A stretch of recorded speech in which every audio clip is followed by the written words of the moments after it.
Gloria a Dios. ¿Será que usted le puede dar un aplauso grande al Señor? Pero déselo grande, con buena cara, sonría, con la actitud de su corazón de estar dispuesto a darle toda la gloria a Él.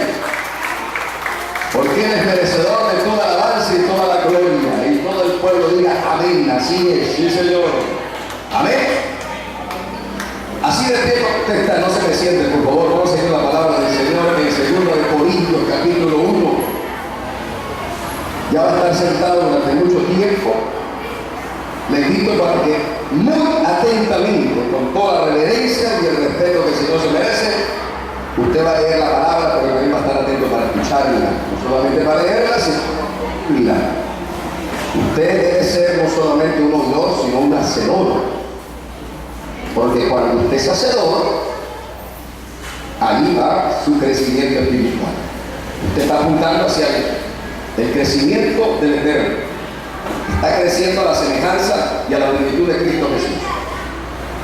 Cuando usted es un oidor y un hacedor. Diga conmigo, oidor y hacedor de la palabra de Dios. Y dice la palabra en 2 Corintios capítulo 1, versículo 3.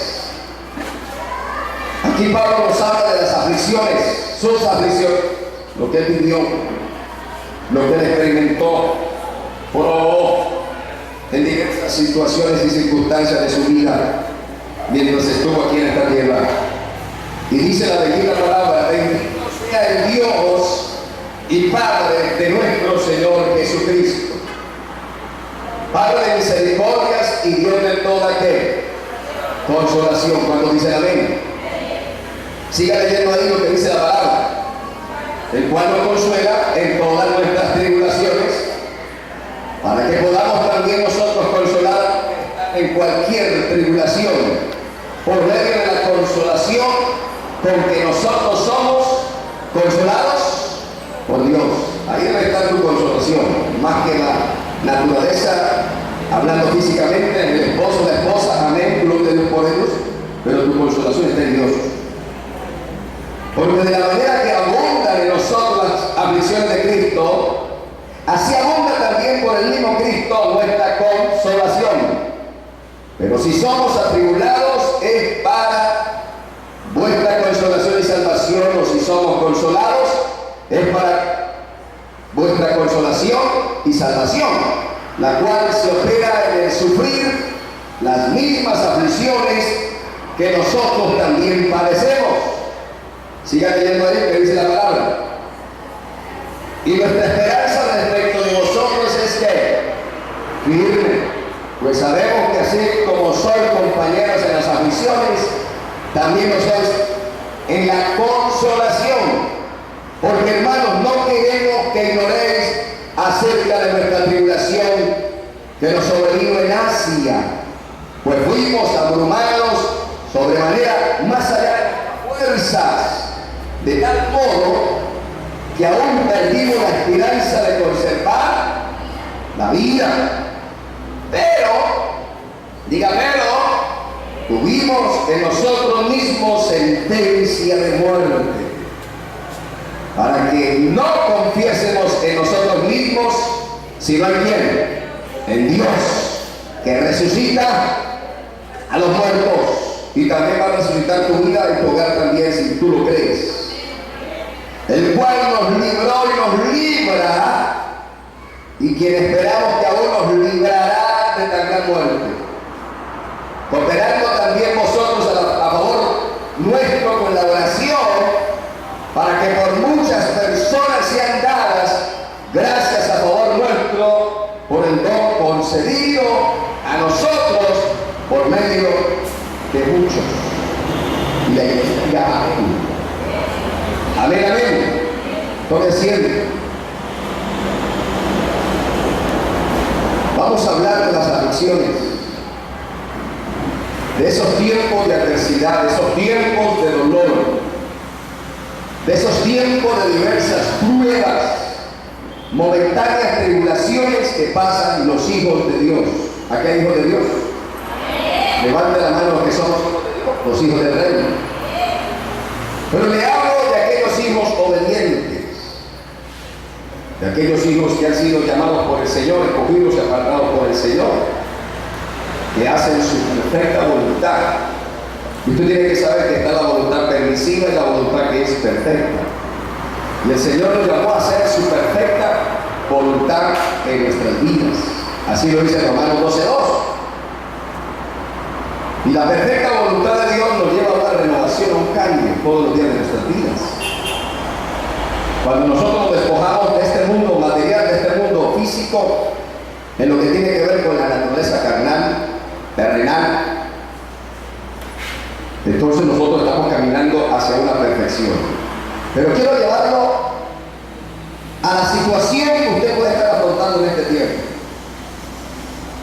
Quiero llevarlo a que usted se mire por la palabra y qué hacer en esos tiempos de desierto, de oscuridad, de prueba, de aflicción que a lo mejor ha traído la situación que usted está viviendo. Llámese enfermedad, llámese tiempo de escasez, llámese tiempo de conflicto en la relación de pareja, discrepancias, desacuerdos, problemas, dificultades, no hay un acuerdo y por lo tanto en la casa se vive como un caos. Pero usted es un hijo de Dios, usted es una hija de Dios, usted quiere que su casa sea restaurada, que su esposo se entregue a Cristo si no es cristiano, y su esposa, si le falta la afirmación, pues que se afirme más sirve cuando hay un intercesor que está orando, principalmente cuando hay una intercesora que está clamando al Señor y le está orando y le está diciendo: Señor, restaura mi vida, mira este hogar, mira mi corazón, estoy afligido, afligida. Y el Señor ahí entra con una palabra, rema. El Espíritu Santo te habla, te ministra cada vez que tú escuchas la palabra. En este escenario, en este auditorio, a través de la plataforma, el Señor prepara todo el día para la iglesia. Entonces, ¿qué hacer en esos momentos de aflicción?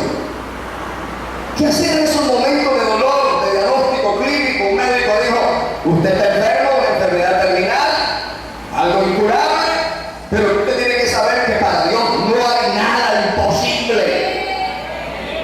Lo imposible para la ciencia humana, lo imposible para los garenos, lo imposible para los médicos, lo imposible para los hombres, para Dios todo es posible. O sea que no importa cómo esté tu vida, de manera física, espiritualmente hablando, no importa cómo esté tu casa, tu hogar, si tú le crees a Dios, dice la palabra: yo soy la resurrección y la vida. El que cree en mí, aunque esté muerto, dígalo, vivirá.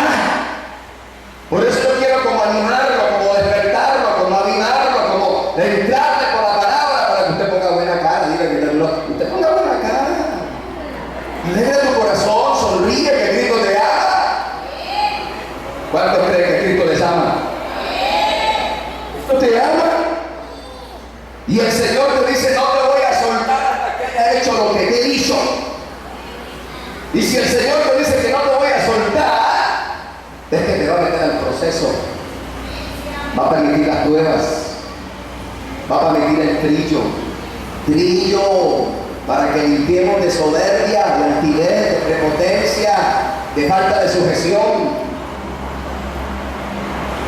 Te mete por el molino, y en el molino es donde Dios escurre toda carnalidad. En el molino es donde la carne se mueve y se lava.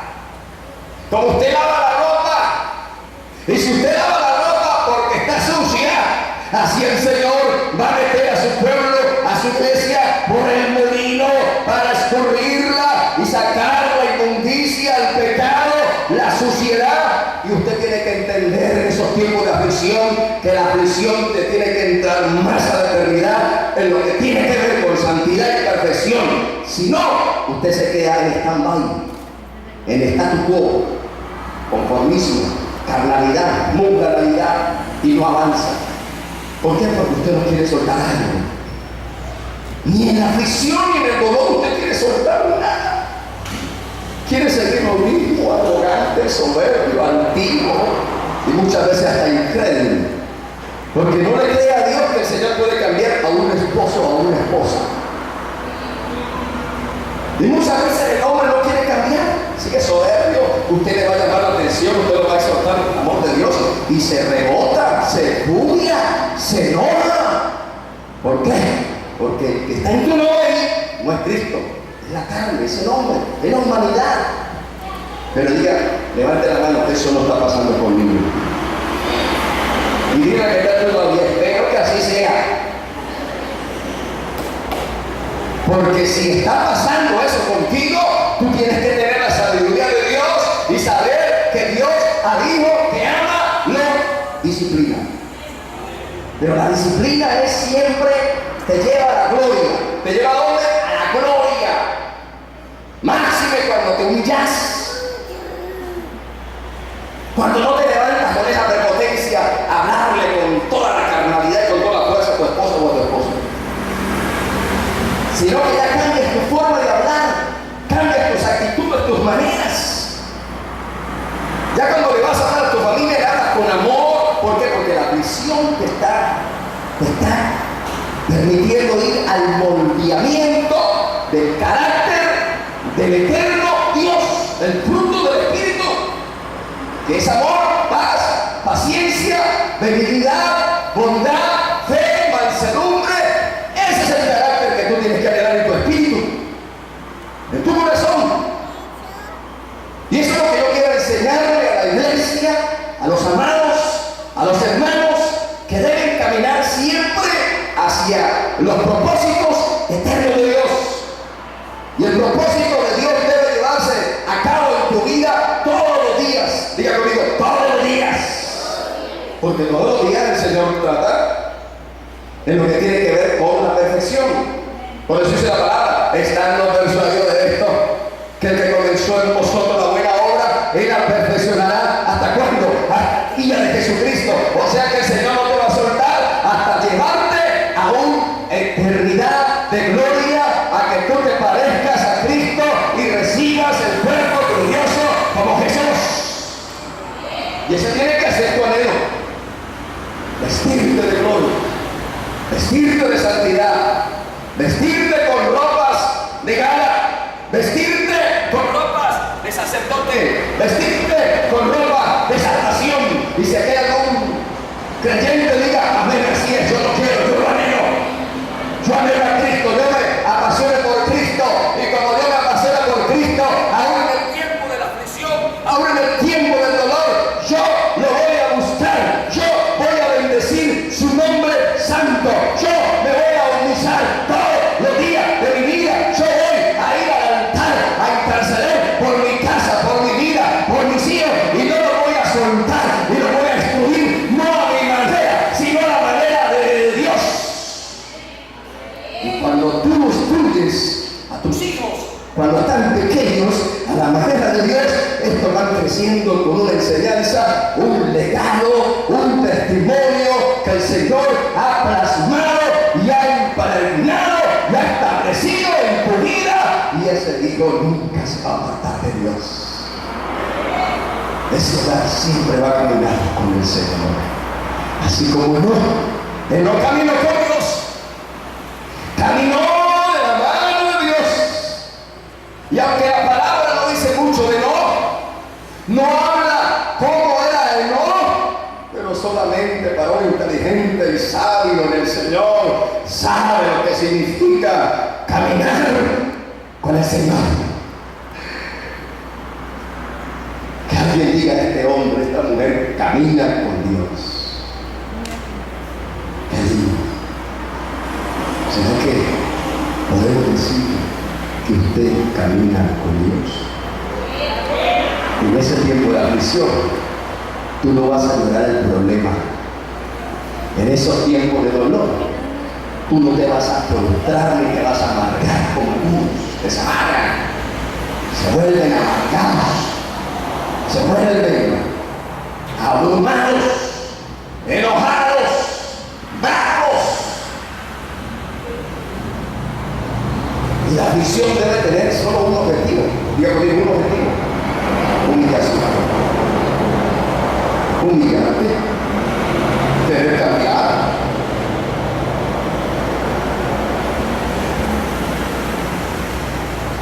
empecé a predicar hace muchos años, pero si me comparo con otros apóstoles, soy el más pequeño. En el año 98, como niño en Cristo, comencé el ministerio de tiempo completo, aunque desde mis primeros inicios de mi llamado por el Señor ya predicaba en los parques, en las calles, en los buses, y el ministerio de Dios continúa. Todavía me falta mucho por humillarme más. Y en este lugar, díganme conmigo, en este lugar es donde vine a aprender lo que es la humillación. Aunque había la iglesia grande, aunque había líderes por cantidad que pastoreaba,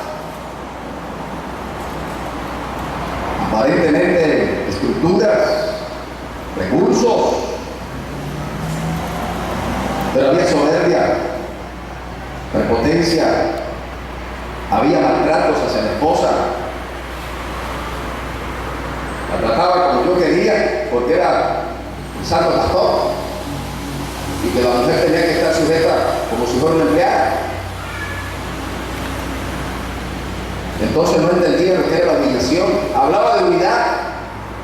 De la radio, cualquier cantidad de mensajes grabados en vivo y en diferido. Mensajes que luego aquí me tocó regalarlos, cualquier cantidad. Pero que el Señor habla de un vino nuevo sobre hombres nuevos. ¿Entiende lo que te estoy hablando? Dios no va a derramar vino nuevo sobre hombres viejos. El hombre viejo tiene que ver con la religiosidad, tiene que ver con la arrogancia, con el no querer cambiar, con el no querer humillarse, en quedarse en un stand-by, en un statu quo, en un conformismo, es decir, en una vestidura de religiosidad carnal. Pero cuando tú te humillas en el proceso del trato, cuando Dios trata con tu vida y tú te humillas, y en vez de murmurar, y en vez de criticar, y en vez de señalar, tú reconoces tu error que hay en tu vida como esposo, como padre, como hijo y como ministro delante de Dios. Y cuando tú reconoces tu error y reconoces tu pecado, cualquiera que este sea, entonces viene la exaltación. Y dice la palabra que el que se humilla, Dios lo exalta. Pero el que se enaltece, Dios lo llama. Y muchas veces por falta de humillación vienen tratos duros para algunos hermanos. Vienen disciplinas duras. Algo le pasa a usted. Usted le echa la culpa a su esposa, le echa la culpa a su esposo, le echa la culpa a sus hijos, le echa la culpa a la humanidad, le echa la culpa a la circunstancia, pero el problema está en usted. Su problema está por falta de humillación. Porque si usted hace un examen de conciencia, usted hace una estadística espiritual, un estado espiritual, ¿cómo está tu vida? ¿Te estás humillando? ¿Cómo tratas a la gente? ¿Cómo reaccionas cuando tu esposa, tu esposo te llama la atención? Cuando alguien te exhorta, cuando alguien te dice algo, ¿cómo respondes? ¿Cómo estás correspondiendo a esa exhortación, a ese llamado de atención? Con arrogancia, con soberbia, con altivez. Entonces tú te estás preparando para que venga otro trato más duro. Más duro. Porque por el que estás pasando no te sirve. Y como Dios te ama, ¿cuántos creen que Cristo nos ama? Entonces debes entender que Dios al hijo que ama lo disciplina hasta que éste entienda. Hasta que éste diga, Señor, ganaste tú. Tú me venciste. Tú me venciste. La carne tiene que ser molida. Esta carne necesita crucifixión. Y ya no vivo yo, mas Cristo vivo en mí. Y lo que ahora vivo en esta carne, lo vivo para la gloria de Dios. O sea que ya no es el hombre carnal que habla, sino el hombre espiritual. Pero ¿cómo habla el hombre espiritual? Con amor. Habla con la comprensión. Habla con la compasión. Todo lo contrario de la arrogancia y la soberbia. Y muchas veces hasta los maltratos. Aunque no usamos los puños en algunas partes, pero algunas familias sí lo usan. Y se llaman cristianos. Se tiran las cosas, se tiran los platos, se tiran las cucharas, lo que haga tenga una carne ahí. Una carne. Pero otros, aunque físicamente no se agreden, lo hacen con la boca. Y luego viene el tiempo de oscuridad, de presión, de dolor, de aflicción, un diagnóstico clínico. ¿Por qué, Señor? ¿Por qué? ¿Por qué? ¿Por qué esta situación? En vez de usted decir, ¿para qué? ¿Cuál es el propósito, Dios? Porque puede ser un trato, bien sea en la disciplina o en la obediencia. Si es en la obediencia, más gloria. Y si es en la disciplina, pues te prepara para el arrepentimiento y para la conversión genuina real del Espíritu. Porque siempre dice la palabra, y siempre lo va a decir el Señor, si el juicio comienza por la casa de Dios, ¿en dónde aparecerá el impío y el pecado? Si el justo con dificultad se salva, imagínate, el justo se salva con dificultad. Debería preguntarse, ¿cómo se está salvando? Porque si se está salvando, a pesar de las aflicciones, el dolor, todo, pero en la obediencia, en la fe, en la humillación, entonces te preparas para una exaltación de gloria. Te preparas para ir de gloria en gloria, de triunfo en triunfo, de victoria en victoria. Te preparas para tu sanidad, te preparas para tu restauración, te preparas para tu liberación. Pero si estás siendo disciplinado por Dios, tienes que ir siempre al arrepentimiento. Tienes que tomar correctivo de manera inminente y tú en medio de la aflicción. Y cuando salgas de la aflicción, tienes que salir con un cambio en tu vida, que tu misma esposa, que tus mismos hijos, primeramente Dios, diga, este verdaderamente es un hijo de Dios, es una hija de Dios. Lo que hace, lo que predica, lo aplica y lo pone en práctica en la casa.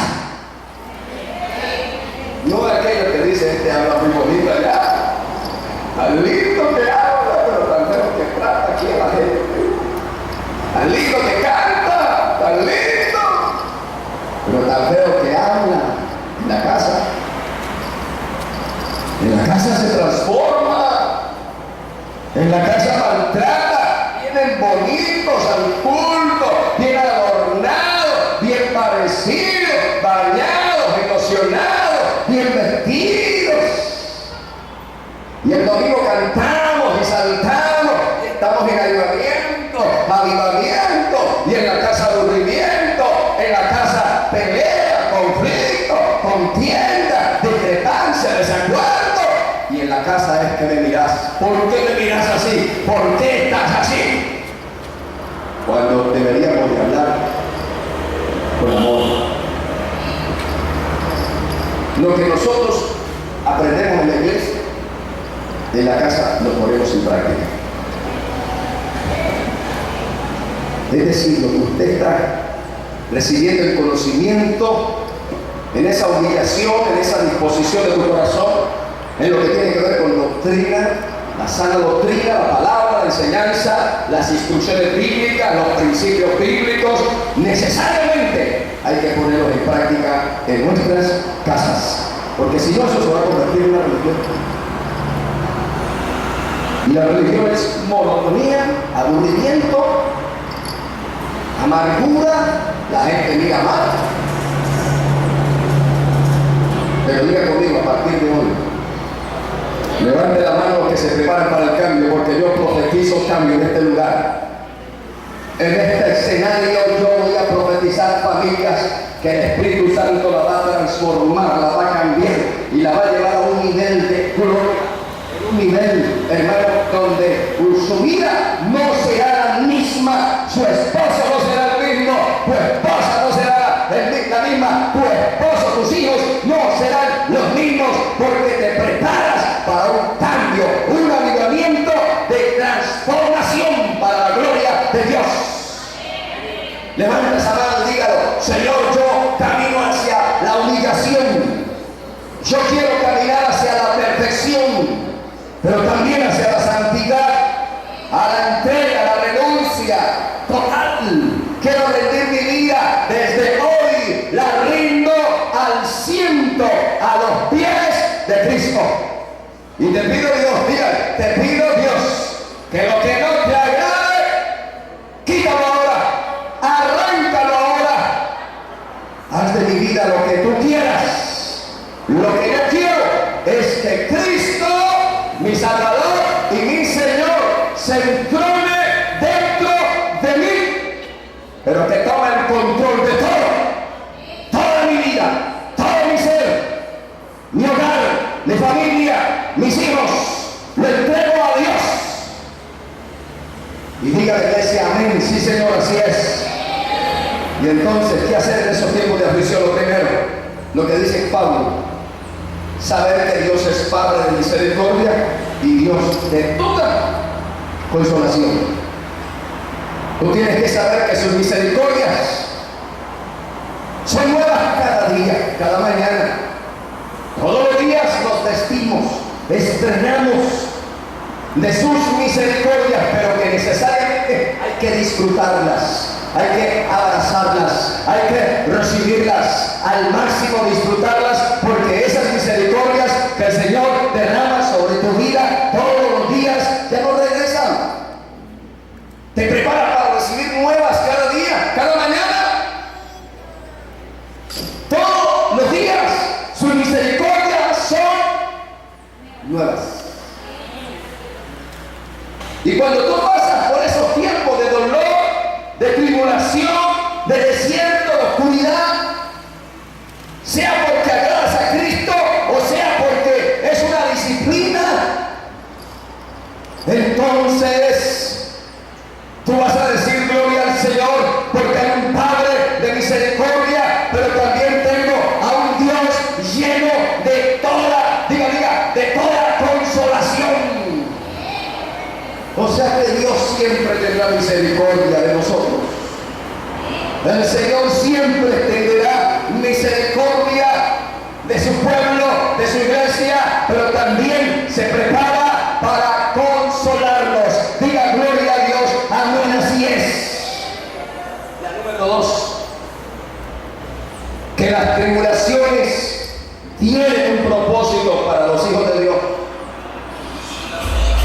Tú tienes que saber que cada tribulación, Pablo habla de tribulaciones, no habla de tribulación como si fuera una. Y Pablo en el libro de los Hechos dice que en tribulación es necesario que entremos al reino de los cielos. Las tribulaciones momentáneas, las pruebas diversas, las aflicciones tienen un propósito de eterno para su iglesia, para sus hijos. Hay un propósito, y el propósito es no por qué me pasa esto, por qué a mí, por qué mi hogar, por qué mi familia, sino para qué. ¿Cuál es el propósito? Formarme, entrarme en carácter, llevarme al conocimiento de la palabra rema, a escalar más y más en el cimiento sólido de tu palabra. Y la iglesia diga: así es, sí, Señor, yo lo anhelo, yo lo pido, yo quiero crecer hacia el eterno, a parecerle más a Jesús. Y cuando tú pasas por esos momentos de la aflicción y pruebas lo que otros pasan, lo que tú pasando o ya pasaron, entonces tú ya no lo vas a mandar a ayunar, porque el Señor no te dijo: métase a ayuno.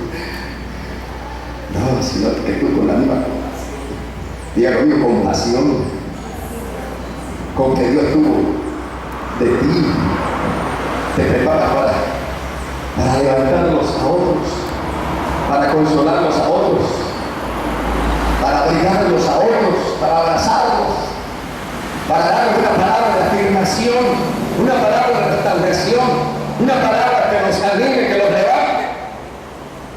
Si el corazón Soy sincero, he fallado, he pecado, he recaído, ayúdame. Dice la palabra, si tú sabes de que algún hermano ha caído en algún error, vosotros que sois espirituales, restaurarlo con espíritu de mansedumbre, no sea que tú también seas tentado. Entonces cuando hay un hermano atribulado, no le vamos a decir, estás en ayuno, usted debe ser que está mal, debe estar en pecado. ¡No! Misericordia, misericordia, Señor, clama por este hombre, por esta mujer, por este hermano, Señor. Y si el hermano dice, Señor, sí, Padre, yo pido perdón, Padre, en cualquier área de mi vida que no te haya entregado, la rindo a ti, me humillo, yo quiero cambio, yo quiero caminar hacia la transformación, yo quiero un avivamiento de arrepentimiento. Sí, Señor, para mi vida, para mi casa, Señor, derrámalo, Señor, mándase fuego santo sobre mi vida. Y de pronto el Señor te visita, te toma, te llena, te satura, y cuando te levantas cambiado. Necesariamente tiene que haber un cambio en tu vida después de la misión. Tú no puedes seguir el mismo. Dile a la escritura, tú no puedes seguir el mismo, arrogante, soberbio, altivo, grosero, mal hablado, mirando feo a la gente, calificando o juzgando a pie, sin conocimiento. No, eso se acabó. Vamos a tener misericordia, y como Dios ha tenido misericordia y nos ha consolado, nosotros como pueblo santo, como dijo de Dios, nos preparamos para consolar a otros de la misma forma que fuimos consolados por Dios. ¿Ven? ¿Por qué va a escribir otro ahí y usted rechazaron? Máxime cuando viene usted tiene que levantarlo, fortalecer, consolarlo de la misma forma que Cristo lo está haciendo con usted. Ahí en el versículo 4 usted lo puede leer, porque estamos sacando la palabra, el mensaje, la enseñanza de la misma escritura, la experiencia, el testimonio vivido por el apóstol Pablo. ¿Qué hacer en esos tiempos de aflicción? ¿Qué hacer en esos momentos duros, difíciles, de desierto, de oscuridad, que puedas tú estar pasando? Pero que si tomas nota en tu mente, en tu corazón, en tu espíritu, subraya la palabra profética para llevarla a la práctica, tu vida se prepara para algo glorioso. Y la misma gente que está alrededor tuyo va a decir, este hombre ha cambiado, esta mujer ha cambiado. Verdaderamente aquí hay algo diferente. O van a decir, esa mujer amargada, esos hijos miren como miran igual al papá y a la mamá. Porque va al cambio. Y por eso estas iglesias que están creciendo, pero hay que preguntarse por dónde, hacia dónde crecen. Actividades, congresos, donde se están entrando el fundamento, la solidez. Eso demora, pero viene el crecimiento. Porque antes del crecimiento vienen los cimientos, las estructuras. Para cuando venga el crecimiento, ya la estructura, el cimiento, está puesto. Por eso Pablo dijo, mire cómo usted sobrevivirá sobre lo que ya que está puesto, que es el fundamento que se llama como Cristo Jesús. O sea que usted para su vida espiritual y su ministerio, lo primero que usted tiene que anhelar es solidez, fundamentos. Porque usted cree que el ministerio que sueltan, desmayan, porque no pusieron los cimientos, salieron, abrieron la obra, y a lo mejor crecieron, y a los 3, 4 años, ¿qué pasó? Desmayaron, porque no pusieron cimientos. ¿Y qué pasó con el adulterio? Que había un acto de inmoralidad, porque no pusieron el fundamento, los cimientos. Y cuando usted primero aprende a la sujeción, usted no puede empezar una obra sin sujeción, sin saber qué es sujetarse. Y para poder sujetarse hay que aprender que vivir la sujeción. Porque si usted no se sujeta, a usted no se le van a sujetar. Entonces, porque aquí vienen pastores y vienen siervos muy amados, vienen, escuchan la palabra, y menos hay que aprender de sujeción, sujetarse. sujetarse, pagar el precio. A usted lo van a humillar, como me han humillado, me han maltratado, y yo he callado. Y he ido al altar a clamarle al Señor, a pedirle a Dios por mi vida, por mi hogar. Humillado. Aún cuando públicamente me han regañado, callado. Pero hoy en día se acuestan cristianos y al otro día amanecen apóstoles. De la noche a la mañana son apóstoles y van a ver en obra y son apóstoles, maestros, evangelistas, es decir, de todo, pero sin sujeción. A nadie se sujeta, y como no se sujeta, pues hermano, ¿quién se va a sujetar?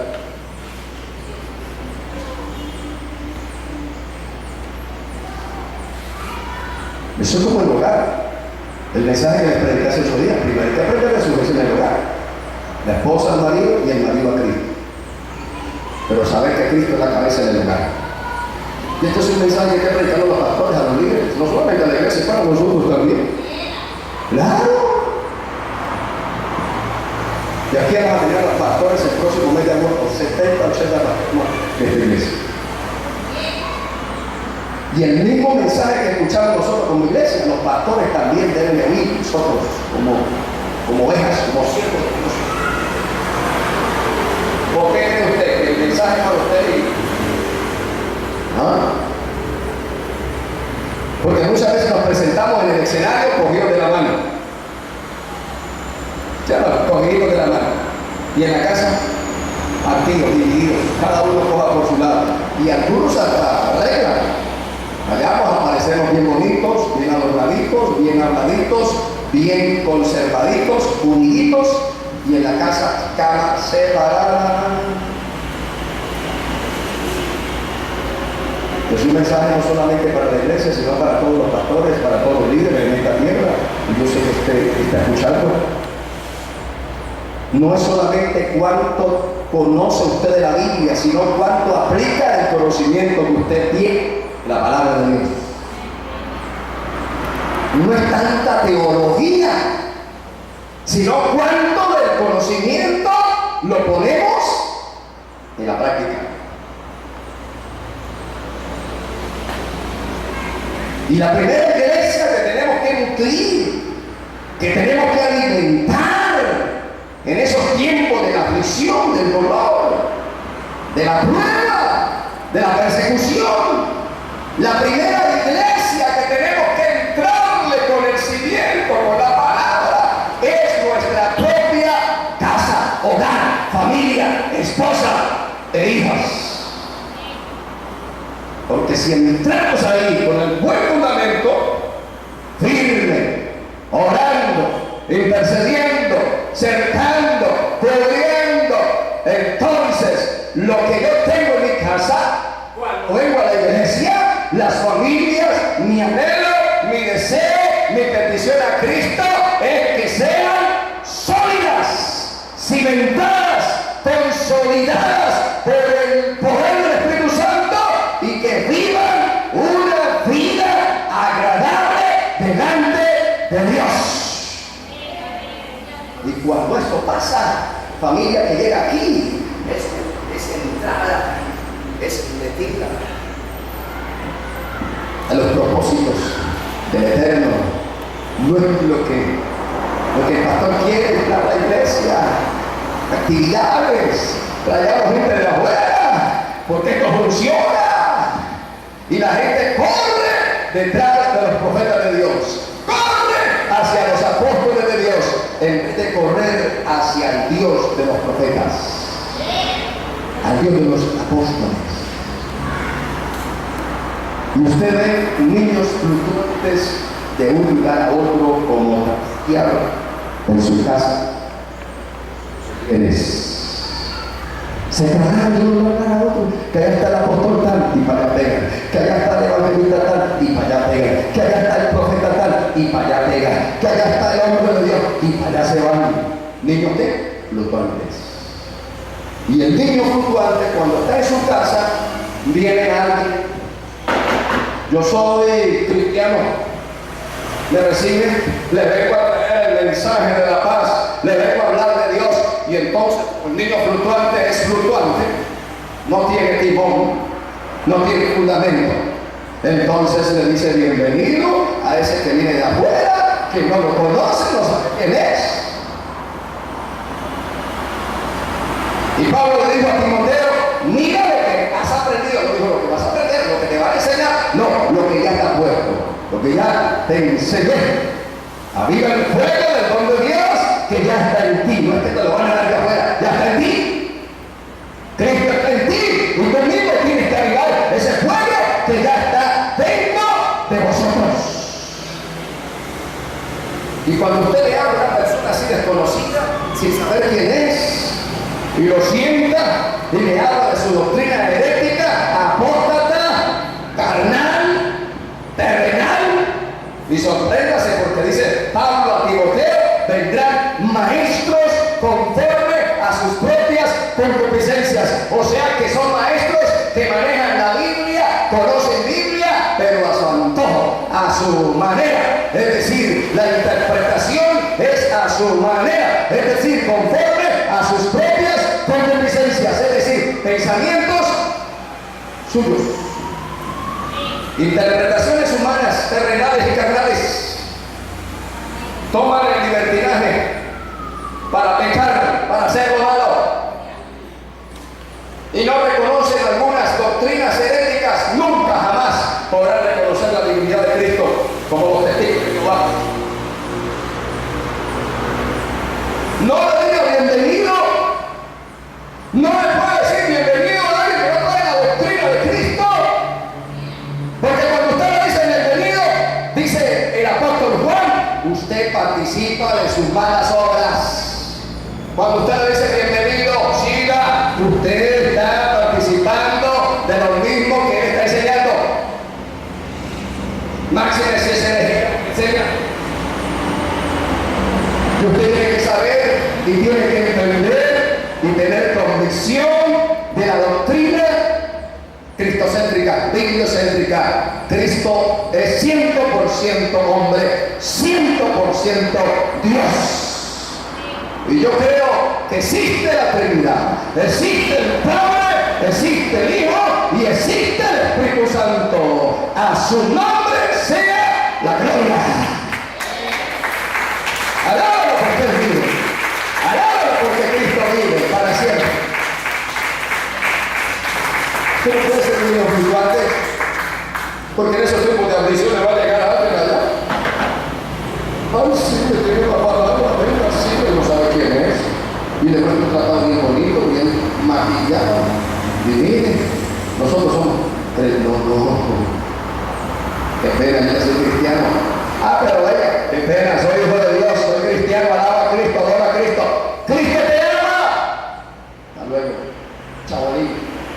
¿A qué se va a caer usted? Ay, neto, aquí le enseño y le cita texto bíblico, que wow. Pero eso no, se lo va a citar, ¿no? Hasta se va a burlar de usted, porque él sabe más, ya que Pablo dice que son maestros. Imagínense usted abrir la puerta a un maestro según las propias concupiscencias, lo que él quiere hablar, porque esos sí son bien preparados, son bien entrenados, tienen escuela de preparación, pero herejías y apostasías. Por eso tú tienes que estar bien firme, dile que está a tu lado, firme en lo que has aprendido hasta aquí, firme en lo que Dios te ha enseñado hasta aquí. Nunca se vaya a soltar de lo que ya usted aprendió. Usted cree en Cristo, crea también en el Padre, el Hijo y el Espíritu Santo. ¿Qué hacer en los tiempos de aflicción? Que conforme sigan las aflicciones, también serán las consolaciones. Es decir, conforme vengan las aflicciones, las tribulaciones, así mismo viene que la consolación. Entre más grande sea el problema, más grande la bendición. Entre más grande sea la presión, más grande será la unción en tu vida. que se va a desatar para tu ministerio y para tu familia.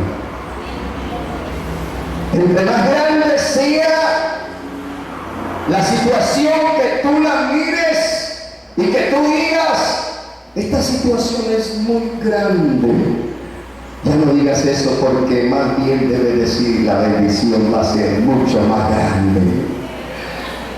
La consolación va a ser mucho más grande. El Señor me consuela en todas mis aflicciones. Lo digo, léalo. Versículo 5. Ahí estamos sacando la enseñanza. Léalo. Así como venga la aflicción, el dolor, la situación que puede ser dura, y usted dice, pues dura. Ya no diga eso, diga, viene bendición, esposa mía. Nos preparamos para algo grande, nos preparamos para más gloria. Si mis comienzos fueron de gloria, a pesar del desierto, a pesar de la crianza nueva, a pesar de esos tiempos de escasez, pero fueron tiempos de gloria, porque vino provisión, vino cambio, vino restauración, y dice la palabra, si la gloria postrera, hermano, será mayor, fue porque la primera también fue con gloria. Y la Escritura dice que será mayor que la primera. Y cuando tú lees todo el contexto de la palabra, mayor que la de Moisés. No nos vamos a de Moisés, vamos hasta tus primeros comienzos de tu entrega a Cristo. Fue con gloria. Tú llorabas, gritabas, llorabas. Lindo papá, te adoro, te alabo, porque usted nunca lo había hecho, porque no había revelación de usted, había religión. Y cuando hay religión lo que hay es monotonía. Pero cuando hay revelación y relación, entonces usted se quebranta, usted llora, usted dobla su rodilla, pero lo hace de corazón, y usted se quebranta, pero no ya no va a llorar al problema, ya no va a llorar a la situación, sino que llora de alegría, de gozo, de paz, porque Cristo te hace libre. Gloria a Cristo, alábalo.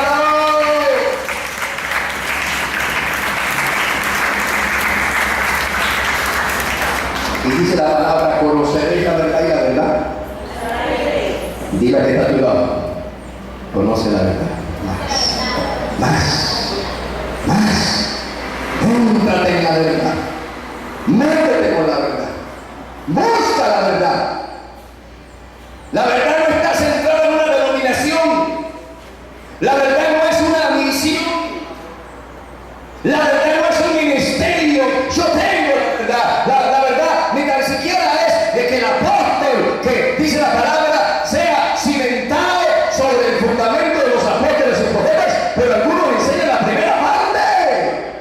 No enseñan cómo sigue la continuidad de la palabra. Dice que debemos ser cimentados, fundamentados en los cimientos de las estructuras de los apóstoles y profetas, siendo la principal cabeza Jesucristo.